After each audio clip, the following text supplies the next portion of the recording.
Hello friends, welcome back to Multi-Modern Talkin. Today we're going to be running through Amulet Titan, which is my second favorite deck behind Giftstorm, as I have already talked at length about. Please go check out that video if you haven't already. Yeah, Amulet Titan. It's a deck alright, and it actually I think survives the transition over from regular Modern in a pretty healthy and pretty fascinating way, so I'm really privileged and excited to talk to you guys about it today. As per usual with Multi-Modern Talkin, we're going to be following the structure of going over the deck list card by card, talking about what value these things bring to the table, and then we'll talk a little bit about the strategy that comes with playing Amulet Titan and its position in the format before ending off with a bit of ban/unban speculation. One thing to note at the start here is that when I talk about Amulet Titan, I'm specifically referring to lists that de-emphasize the utilization of Scape Shift in Valakut the Molten Pinnacle as win conditions. I have in the past talked about Amulet Titan Shift, which obviously has Amulet Titan elements, but is a little bit more all in on the Scape Shift plan.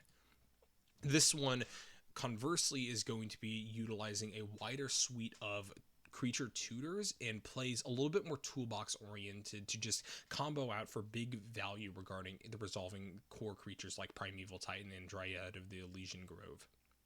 Speaking of creatures and resolving them, let's actually move on and get to this deck list and start off with our 23 creatures.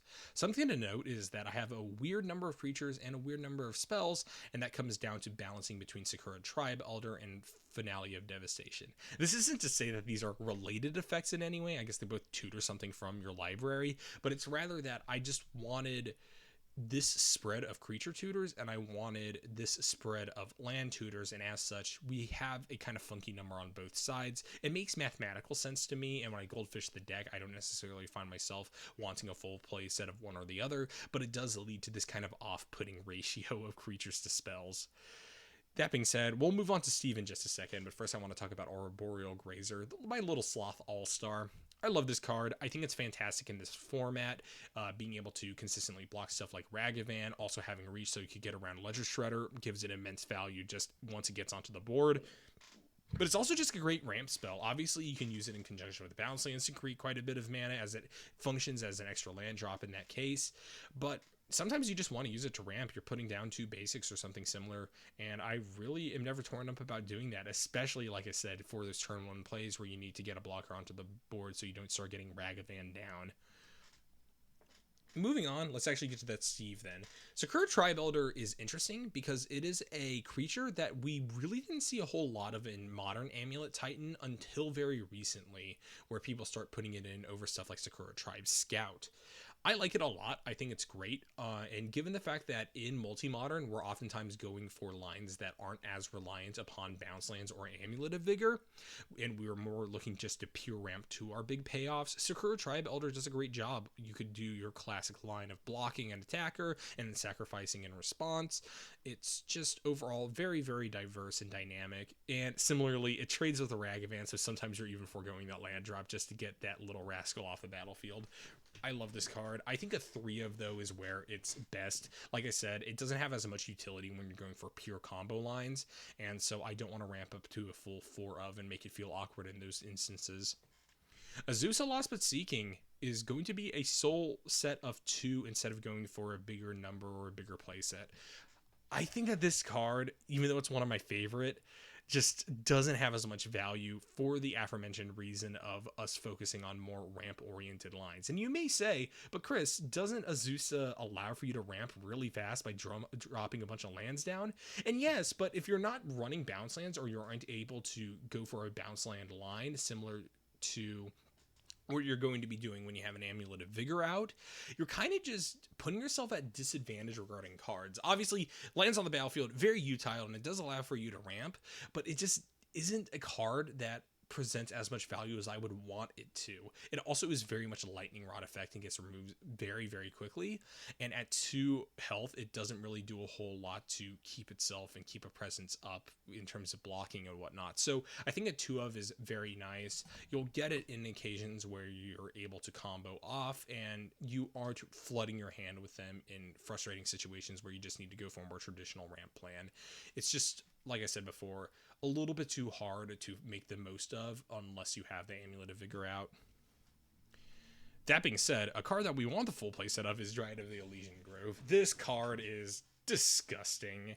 It's been disgusting since it came out. There's really no way around it. It solely makes Valakut the Molten Pinnacle line so much more accessible. Sticking it down at 4 health also puts it outside the range of things like Lightning Bolt effects. It could block super well. And getting an additional land drop is in that sweet spot where you're still able to play it in a ramp game plan, but it also has a ton of value when you do have the Amulet of Vigor out, so you could replay your bounce land. It's overall just the best 3-drop in the deck, and probably the best 3-drop in all of Magic. Would I stand behind that statement? I would stand behind that statement. I would stand behind that statement. You can mark that here. I think it's the best 3-drop in multi-modern. Trinket Mage, though, another 3-drop, not quite as good, but it basically acts as copies 5 through 8 of Amulet of Vigor. It's really the only thing that you're going to be fetching. Sometimes you can go for the convoluted line of fetching an expedition map if you really need a bounce land, but most of the time I'm including this little guy here just so we actually have a shot at resolving an Amulet of Vigor instead of just having to mull like crazy for one. It's obviously an inferior effect to tutor the Amulet of Vigor versus something like Urza Saga, but I think that you need 12 of these Amulet of Vigor style effects or ways to get the Amulet of Vigor for this deck to actually pop off, and so alas, Trinket Mage is our best option in that realm. We're running the full playset of them. Primeval Titan is, instead of being an enabler, is the full payoff for the deck. This card is absolutely disgusting, similar to Dryad of the Elysian Grove. It is what this deck revolves around. It is half of its obvious namesake. It is something that allows for all of your combo lines to occur, and it is the reason why you're trying to ramp as hard as you are. Primetime allows for big combo lines. You can beat down people immediately the turn comes out, as long as you're able to find your Boros Garrison and Slayer's Stronghold. And it is also the main way that you go for Valakut lines outside of something like Scapeshift. Like we said, that is a very disincentivized kind of line and much more de-emphasized versus Amulet Titan Shift, which I have over here. It is the card that you are going to be getting with Summoner's Pact. It's the reason why we decided to up our creature tutor count to 11. We have the Eladamri's Call and Finale of Devastations as well. It's absolutely disgusting. It allows for Summoner's Pact to pay for itself. It is one of my favorite cards in all of Magic, and frankly, it is an argument for this deck to get banned. Cultivator Colossus, also similarly disgusting, not necessarily as crazy as Primetime is just the engine that makes this deck run, but Cultivator Colossus is another huge payoff. It gets bigger than Primetime, and so it does a great job of blocking things like Affinity's Constructs once they get a lot of artifacts onto the battlefield. It allows for you to plow over just so much of what enemies are doing. We're only running 2 of them because most of the time you need such a plethora of mana that you're fine casting Finale of Devastation to search it up. And similarly, it's another card that's able to pay for Summoner's Pact down the line. But we're not necessarily as happy to natural draw it as we are the Primetime, so we're down to 2 of them. I think that 6 big payoffs of the sort with so many tutors is probably all that's necessary in a 100-card format. And that closes out our creatures. All of them are great in their own right. Obviously, I talk down some of those, and those are the ones that, don't have as many copies in the deck. But this deck just gets access to so many of the best green creatures in the format. Similarly, it has access to a lot of really good green spells. Summoner's Pact, it says on it that it's green, so I'm gonna say, hey, this is a green card. It's the main way that you're going to be able to get a Primetime for 6 mana, regardless of whether or not you have one in hand. Fetching it is just super valuable because you're able to do it in situations where the Primetime is able to bank its own mana by virtue of fetching lands later on. And so you're really not too worried about your land sequencing, except if you're in very tight situations early on in the game. Overall, it's almost always preferable to just have the raw Primetime versus the Summoner's Pact, so you don't have to worry about those kinds of effects, especially against something like Pox that could blow your lands up. But it's very close to just having the raw Primetime, and therefore we're running the full 4 of them. Eladamri's Call provides a pretty similar pathway forward, and it's good enough of a card to make us go from Simic to Bant. You are able to fetch so many things, and you are able to do it in situations where you're often not investing a whole lot. Eladamri's Call is an instant, so you're able to play it on your opponent's turn, and this is a deck that very much operates at normal sorcery speed a lot of the time, so you often pass your turn with a lot of mana up. Eladamri's Call is a way for you to sink mana in and just progress your game plan in reaction to what other people are doing, and oftentimes it's backbreaking to Eladamri's Call for a prime time and then untap and then cast the prime time. So we're running the full 4 of them. I think it's just a great creature tutor. It's one of those cards that's perpetually on the watch list in multi-modern for a ban, just because it helps the consistency of decks so much. It's fantastic. Love this card. Super happy to have it here. Totally worth going a 3rd color. Explore. Explore is an interesting tool. It's something that you're very happy to play early, but it doesn't feel great to play late, because at that point you already have an engine going where you're able to make a ton of other land drops. The one thing to note is that oftentimes if you have an Amulet of Vigor and you're playing bounce lands, it pays for itself, so it's just a free piece of card draw. And in some rare cases where you have multi-amulet lines, for instance, you can in fact net extra mana and build from there, but it's just a nice thing to play early. It helps with the aforementioned ramp, so getting it out turns 1 through 3, let's just say, makes it worth to run 4 of them. From there, we're going to go to our 3 finale of Devastation. I like having 11 creature tutors, plus the fact that you're already just naturally running a playset of the Primeval Titans, etc. I think that we don't necessarily need a 4th because we want to add a bit more utility elsewhere in the deck, but it's definitely still a great creature tutor. One thing that you can do is combo it with Scape Shift in the mid to late game if you don't necessarily have a big creature out yet. What you can do is you can float a ton of mana off of Scape Shift, and then you sacrifice all your lands, and then you can get a bunch more lands as replacements, and because of Amulet of Vigor, you can untap them all and then float more mana, so you can oftentimes get over that X is 10 or more threshold to give your things haste, just make them bigger, and maybe try to even end the game off of it. So it's nice as a win con in that way. I like it a lot, but it's not super consistent, and because we are de-emphasizing Scape Shift anyway, we're down to just 3 of them. I'd much rather have an Eladamri's Call or Summoner's Pact in most situations. Force of Vigor is a card that would be a good argument for actually reducing the number of finales in the deck, or even going down to 1 or none Scape Shifts. This is your main way of interacting outside of Besieger Who Endures with prison-style effects that cut down on your ability to play the game.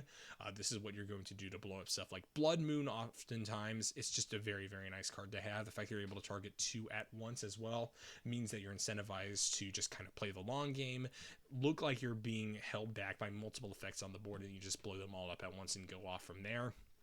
I really, really like it. So far, only running 2 of them, but if there is one card I'm going to increase the number of in this deck, it's going to be that one. Scape Shift, like I said before, has some cool combo lines and good potential here. If you do have the Dryad of the Elysian Grove out, or you have the Primeval Titan, you can combo those all together to just get huge amounts of Valakut damage shot at both of your opponents very quickly. But honestly, it's less fun that way. Also, at 4 mana, it's just quite the investment, and a lot of the times it'll just rot in your hand as you're looking to build up to a combo line turn, and I'd much rather just go for the Primeval Titan style plays. So putting it at only 2, I think for now, is relatively justifiable, and like I said, I'm willing to fully cut this card if in the future it looks like we need more utility in the form of Force of Vigor, or maybe even more fetches in the form of Finale of Devastation. The last little bit of cards that we have before we move on to our whopping 52 lands is going to be the 6 artifacts we're running. Playset of Amulet of Vigor. This is the core card to the deck. This is basically what allows for us to do crazy crap with Primeval Titan. We're running as many effects as possible. We're either trying to fetch this or trying to get this out onto the battlefield. This is the thing that will often get lightning rodded with artifact destruction, especially if you're up against decks like Goblins, like Pox. So keep that in mind. But hold these near and dear to your heart. Treasure this card. This card is super, super valuable for you. Expedition Map, also a very nice card.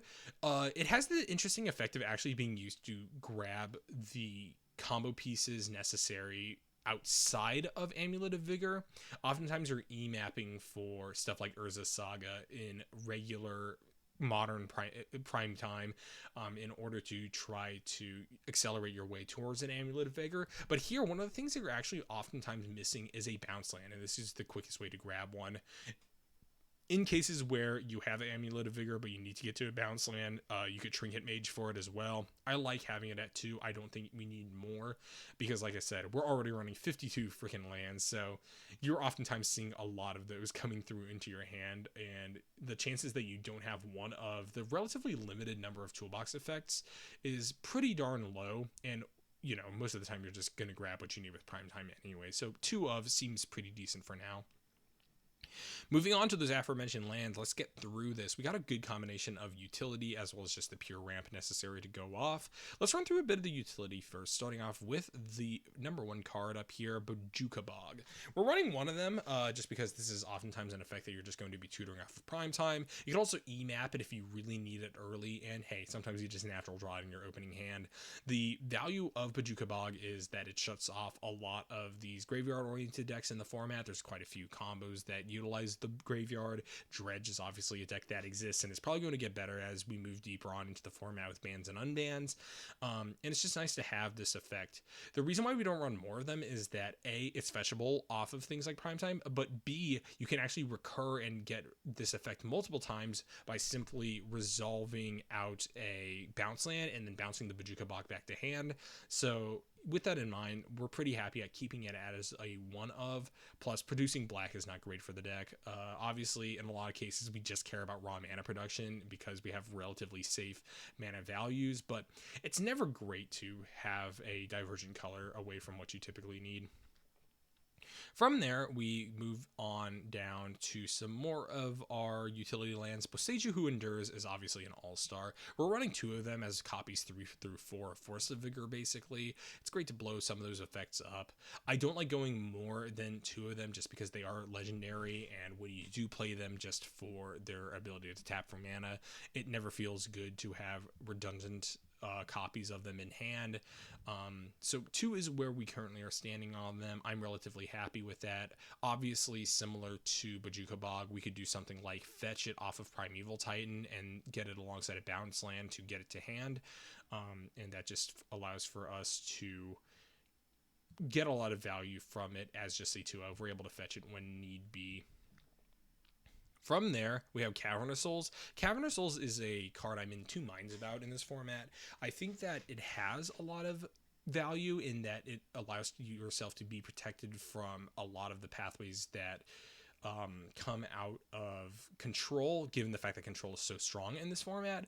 But at the same time, it's a little bit less valuable here than it is in regular modern, because your chances of raw drawing a big creature payoff like Cultivator Colossus or Primetime goes down, and oftentimes you're instead going to have to tutor for those creatures. And the issue is that Cavernous Souls does not help with your tutoring, and your tutor is just what's going to get countered a lot of the time. So I'm only running 3 of them just because sometimes it's nice if you natural draw it alongside a Primeval Titan, but if you have it plus something like Eladamri's Call, it becomes a lot less valuable, and I'm a lot less happy about keeping it in the deck. Moving on from there, we have the Slayer's Stronghold. This combos to nauseating effect with Boros Garrison and Primeval Titan to allow for you to immediately haste up a Primetime and fetch 2 more lands on the turn in which the Primetime comes down. The way that it works is that if you have an Amulet of Vigor out and you cast a Primetime, when it ETBs, you can grab yourself the Slayer's Stronghold and Boros Garrison. They untap, and then before the Boros Garrison gets bounced, you tap it for red-white and use that to activate Slayer's Stronghold, giving the Primeval Titan haste and vigilance. You then move into combat, swing with it, and you get to fetch up 2 more. Big plays for sure. Obviously, because it is really only useful in the context of having a Primeval Titan, and the fact that you're fetching things with the Primeval Titan once it comes down, we're only running 1 of them. Same thing goes for Sunhome Fortress of the Legion, which is kind of the secondary effect that comes through with Primetime. After you swing with a hasted up Primeval Titan, what you do is you then fetch a Vesuva plus Sunhome Fortress of the Legion, and the Vesuva is going to come in as a copy of the Boros Garrison. You then use it plus 2 extra mana to activate Sunhome, and now you have a +2/+0 Vigilance hasted Primeval Titan that now has double strike. This can oftentimes be enough to outright kill a single opponent if they don't have really much of a board state. So yeah, definitely something scary to watch out for. It's your main line in which you just need to target down 1 person immediately and you have your payoffs in hand. The reason why we are only running one Sunhome but two Vesuva is that Vesuva has some amount of marginal utility outside of just being a copier for Boros Garrison. You can also fetch a Vesuva to copy out Valakut the Molten Pinnacle and just have it as a 5th or 6th copy. And that's just going to allow for accelerated damage game plans where you're dropping Valakut after Valakut with a Dryad of the Elysian Grove on the battlefield. Teleria West is a card that we're only at a 2 of here. It used to be a little bit more valuable in Amulet Titan, but I think that particularly in multi-modern, it's not great to have more than 1 or 2, especially given the fact that you oftentimes are going through other pathways by which to tutor things. You can grab a Summoner's Pact, sure, but now we're running multiple different creature tutors. You can go and you can grab a bounce land, but now we're running Expedition Map, and we have other ways of just grabbing a density of those cards. So it's oftentimes just very clunky to grab this. I'd much rather just be natural drawing the cards that I need. And so keeping it as a 2 of, I think, is a healthy spot to be in. You can obviously use it in emergent situations, but it is not something that I really want a big density of. Like I said, we also don't really like having non-green lands in our deck, and we have so many other ways to produce blue for the Trinket Mage that it's just not great. From there, the rest of our lands are going to be much more in the realm of just, let's produce a crap ton of mana. The Boros Garrison we already talked about earlier. It's almost just a utility land by virtue of you really only comboing it with Slayer's Stronghold and Sunhome. Castle Garenbrig, though, very much a card that is discussing. Once again, I don't understand how Throne of Eldraine ever got printed as a set. What you could do here is you could take 4 mana and turn it into 6 mana for literally no reason, and you're mostly just using this to rush out of primetime even faster or for less mana. For some reason, it's not a legendary land, so you can run a full 4 of them. They're pretty gross to see, and that entering the battlefield tap unless you control a forest oftentimes doesn't come into play because A, oftentimes you have that Amulet of Vigor, B, you could play it as a tap land early on, it's not that big of a deal, or C, we just have forests that will allow for you to play this untapped. Moving on from there, we have our basic lands, the forests, the islands, etc., and we have a few fetch lands to help kind of support grabbing those alongside our breeding pools and things of that nature.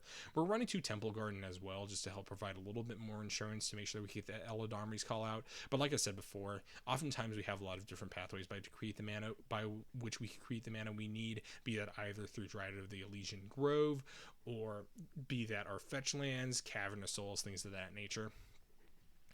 We're running a full set of 12 bounce lands, I believe, plus the Boros Garrison, and I think that that is probably the sweet spot amount. Like I said, I've had a disturbing number of times in which I'm just struggling to get a bounce land into my hand. Expedition Map does help with that. Like I said, you could also test USD for it. And any more than that, and they start becoming a hindrance, especially if you're trying to just go for a more traditional ramp game plan, it's so difficult when a lot of the lands in your hand are just rotting away because they're bounce lands and you don't have an Amulet of Vigor out. So 12 seems like the correct ratio for that. Oh, you know what I almost forgot to talk about? One of the best cards in this entire freaking format. It's Urza Saga. This is going to be the copies up to number 12 of Amulet of Vigor in the vast majority of cases. It's absolutely gross. Having one in your starting hand basically ensures that you have a very early and very powerful combo turn in your future. It's just absolutely horrifying that this card exists. There's definitely a coherent argument for banning this thing. It's on the watch list, that's for sure. That being said, as long as it stays in the format, it will be supporting Amulet Titan in quite a nice way. Like I said before, we have so many other effects that creates colored mana. It doesn't really matter if this only taps for colorless. Occasionally you can make a construct. It's a nice little mana sink in cases where you are waiting on a bigger combo turn. Most of the time that construct is not going to be very big, but who really cares and why does it matter? It could chump block once and that's all that comes to be at the end of the day. It's just a great card to see around. We're running the full 4 of them because they aren't really fetchable, and they are just one of the best things to draw early on. I'm oftentimes prioritizing hands that have Urza Sagas, Dryads of the Elysian Groves, and these other just incredibly powerful early game effects. Valakut the Molten Pinnacle is also a card that really needed to have Legendary printed on it alongside Castle Garenbrig, because this is the other line that you get to a win con through outside of just raw prime timing. If you have Dryad of the Legion Grove out, everything's a mountain, so now you can start zotting things for 3 for absolutely no freaking reason. You get multiple Valakas onto the battlefield, and now all of a sudden you can OTK 2 players at once with the amount of damage you're putting out there. Like I said, Vesuva could often copy it as well, just in case you need more damage for some reason, and it's just such a good card. We're running the full 4 of them because while it is sometimes awkward to natural draw it, the fact of the matter is yes, we are fetching this number of Valakutes in order to go off late, so we really can't go under a playset because they start losing value when you aren't stacking them. And that is going to run us through the entirety of Amulet Titan's list here in Multi-Modern. It's overall, like I said, a pretty clear-cut deck. It's running a lot of the same utility lands in the same numbers as in regular Modern, so you have a lot of space to run your bounces, to run your other effects, and it just comes together really fluently, really cleanly. I love the ratio so far. Obviously, there's some amount of things to be adjusted and tweaked. I think it's a deck that will be responding to what's happening in the format, so if aggro becomes a bigger thing, we'll start running stuff like Radiant Fountain and whatnot, but I like how it currently stands. I never really feel starved for mana, starved for effects, and I think that the 52 lands versus 48 other effects is just exactly where we need to be right now. But yeah, given the fact that it's translated so well, how does this deck actually play in Multi-Modern? And the first thing I will say is this deck feels gross, frankly. I think I've been underplaying how good this deck is recently, and I want to come back and just say, after much gold fishing, after playing it a few times in casual games, this really does feel like a premier mid-rangey combo deck in this format.